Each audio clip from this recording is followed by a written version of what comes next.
નમસ્કાર, સત્યપુંજમાં આપનું સ્વાગત છે। હું છું લવજી કશ્યા। ગુજરાત સરકારમાં ફરી મંત્રીપદે આવતા ભાવનગરના ધારાસભ્ય શ્રી જીતુભાઈ વાઘાણીનું વતન નાના સુરકામાં અભિવાદન કરવામાં આવ્યું। શિહોર તાલુકાના નાના સુરકા ગામના વતની અને ભાવનગરના ધારાસભ્ય શ્રી જીતુ વાઘાણી ગુજરાત સરકારમાં ફરી મંત્રીપદે આવતા ગ્રામજનોમાં હરખ રહેલો છે। નાના સુરકા ગામે મંત્રી શ્રી જીતુભાઈ વાઘાણીનો અભિવાદન સમારોહ યોજાયો। આ વેળાએ તેઓએ પ્રાકૃતિક કૃષિ માટે આગ્રહ વ્યક્ત કર્યો। આ કાર્યક્રમમાં ગ્રામજનો સાથે પંથકના અગ્રણીઓ કાર્યકર્તાઓ મોટી સંખ્યામાં જોડાયા અને શુભકામના પાઠવી।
मेरी मिट्टी मेरा देश आदरणीय नरेंद्र भाई आत्मनिर्भर भारत स्वाभिमान भारत અને શક્તિશાળી ભારત બધાને પોતીકું ભારત માટે એમણે પ્રેરણા આપી છે।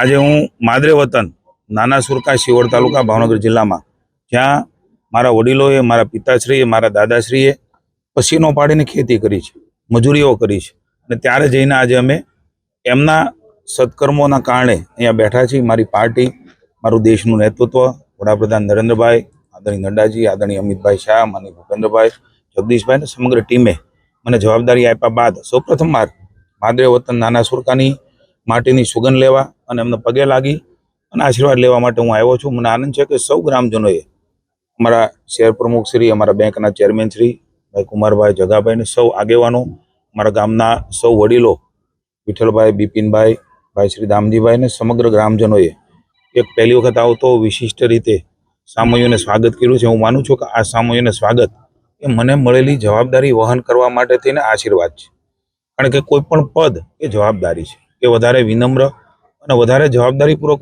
વર્તવા માટેની એક તમને પદ મળ્યું હોય છે। ત્યારે હું આદરણીય નરેન્દ્રભાઈના નેતૃત્વની અંદર, ભૂપેન્દ્રભાઈના નેતૃત્વની અંદર જે પ્રકારે દેશ ગામડામાં બેઠેલો માણસ, ખેડૂત, ખેતમજૂર એ કેવી રીતે બેઠો થાય, કેવી રીતે સહાય થાય, કેવી રીતે મદદ થાય, એમના માટે થઈને એનું ઉત્પાદન વધે, એમને પડતી મુશ્કેલીઓમાંથી દૂર પડે। હું માત્ર વિનંતી એટલી કરું છું કે સકારાત્મક રીતે આપણે સૌ આપણા કામોને, આપણા કામને, આપણા વ્યવસાયને, આપણી ખેતીને, નકારાત્મકતા ખૂબ હાવી થતી હોય છે, નકારાત્મકતા ફેલાવવાળો વર્ગ પણ ખૂબ હોય છે, ત્યારે ક્યારેય કોઈ સમાજનું, વર્ગનું ભલું એ નકારાત્મકતાથી નથી થતું। સૌ સકારાત્મક રીતે આપણા ગામનું, આપણા કુટુંબનું, આપણા સમાજનું, આપણા વ્યવહારનું, તમામ જ્ઞાતિ જાતિ વર્ગ એ ખેડૂત છે, ત્યારે સાથે મળીને શું થઈ શકે, કેવી રીતે કરી શકીએ અને સાથે મળીને આ દેશને અર્થતંત્ર મજબૂત કરવા માટે પ્રાકૃતિક ખેતી એ સૌથી મોટો, સહેલો અને ઓછા ખર્ચવાળો ઉપાય છે ગૌ આધારિત ખેતીનો। મને આનંદ છે કે ખેતી, કૃષિ અને ખેડૂત કલ્યાણની સાથે સાથે પશુપાલન, ગૌસંવર્ધન, મત્સ્ય ઉદ્યોગ, પ્રોટોકોલની પણ જવાબદારી છે। ત્યારે આપણે સૌ માનની મોદી સાહેબના નેતૃત્વની અંદર ભૂપેન્દ્રભાઈ અને ખાસ કરીને મહામહિમ રાજ્યપાલ શ્રી જે પ્રકારે મહેનત કરી રહ્યા છે, હું સૌ જ ગામના લોકોને વિનંતી કરું છું, માત્ર ગામ નહીં શહેરના પણ, જે પ્રકારે ઝેર એ આપણા પેટમાં જઈ રહ્યું છે, રાસાયણિક ખાતર, બિયારણને જે પ્રકારે સમગ્ર દૂષિત જમીન થઈ રહી છે, જમીન પણ બંજર બની રહી છે, આવનારી પેઢીને સાચવવા માટે સૌ સાથે મળીને મારા વિભાગની જ્યાં જરૂર પડશે ત્યાં પ્રાકૃતિક ખેતીનો પ્રયોગ કરીએ. લાખો હેક્ટર જમીનમાં ગુજરાતમાં અને દેશમાં એ સફળતા રહી છે. ત્યારે રિસર્ચો પણ થયા છે. હું સમયે વાત કરવાનો છું.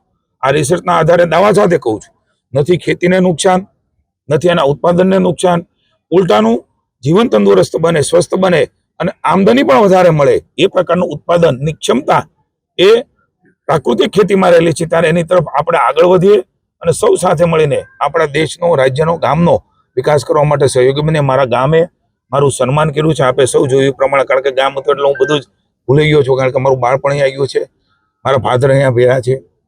હું એમની દિવ્ય ચેતનાને, મારા વડીલોની દિવ્ય ચેતનાને વંદન કરું છું. ગામના સૌ વડીલોને દિવ્ય ચેતનાને વંદન કરું છું કે આમના કારણે હું છું, મારી પાર્ટીના કારણે છું, મારા મા બાપના સંસ્કારોના કારણે છું. ત્યારે પ્રામાણિકતા, નિષ્ઠાથી મને જે મળેલી જવાબદારી છે, રાજ્યની પણ જવાબદારીઓ છે, ત્યારે તમામ રીતે રાજ્ય સુખી રહેવા માટેના તમામ પ્રયત્નો હું ડેડિકેશન અને પ્રામાણિકતાથી કરીશ. હું સૌનો આભાર માનું છું, ઋણ સ્વીકાર કરું છું. આપ સૌ પત્રકાર મિત્રોને પણ વિનંતી કરું છું, સાથે મળીને એક એવું વાતાવરણ બનાવીએ, એવી રીતે પ્રેરીએ, માર્ગદર્શન આપીએ, દિશા બતાવીએ કે પ્રાકૃતિક ખેતી એ વર્લ્ડમાં સૌથી બેસ્ટ ઉપાય છે. ત્યારે ઝીરો બજેટ એટલે ઝીરો ખર્ચે ખેતી થઈ શકે એ પ્રકારની પહેલ એ ગુજરાતમાં નરેન્દ્રભાઈ, ભૂપેન્દ્રભાઈ અને મહામહિમ રાજ્યપાલ આચાર્ય દેવવ્રતજીના નેતૃત્વમાં થઈ ચૂકી છે. આપણે જોઈએ, જાણીએ, સમજીએ, કોઈએ કર્યું છે એને. ત્યારે હું પણ વિનંતી કરું છું મારા ગામથી માંડીને તમામ લોકોને, હું પણ એ પ્રાકૃતિક ખેતી અપનાવી રહ્યો છું. ત્યારે આપણે અપનાવીએ, નાના વીઘામાં શરૂઆત કરીએ અને પછી આખા ખેતરોના વાડીઓ આપણે એ પ્રકારે અપનાવ્યો તો ખુદહાલ, બદહાલ અને ખુશીથી ગામડાઓ ભરી ઉઠશે. એની મને સંપૂર્ણ શ્રદ્ધા છે. સૌને હું ખૂબ ખૂબ નવા વર્ષની શુભકામના આપું છું. ધન્યવાદ. Thank you. સમાજ માટે, સત્ય માટે, સત્યપૂર્ણ સમાચાર પ્રસારણ આપના મોબાઈલ પર તરત જ લાઈક કરો, શેર કરો અને સબસ્ક્રાઇબ પણ કરો. અને હા, ઘંટડી વગાડવાનું ન ભૂલશો. આભાર. સમાજ માટે સત્ય સાથે સત્યપુંજ. અહેવાલ, સમાચાર તથા જાહેરાત પ્રસારિત કરવા સંપર્ક સાધો. સત્યપુંજ સમાચાર પ્રસારણ, લબ્ધિ કોમ્પ્લેક્સ, તાલુકા પંચાયત સામે, સિહોર.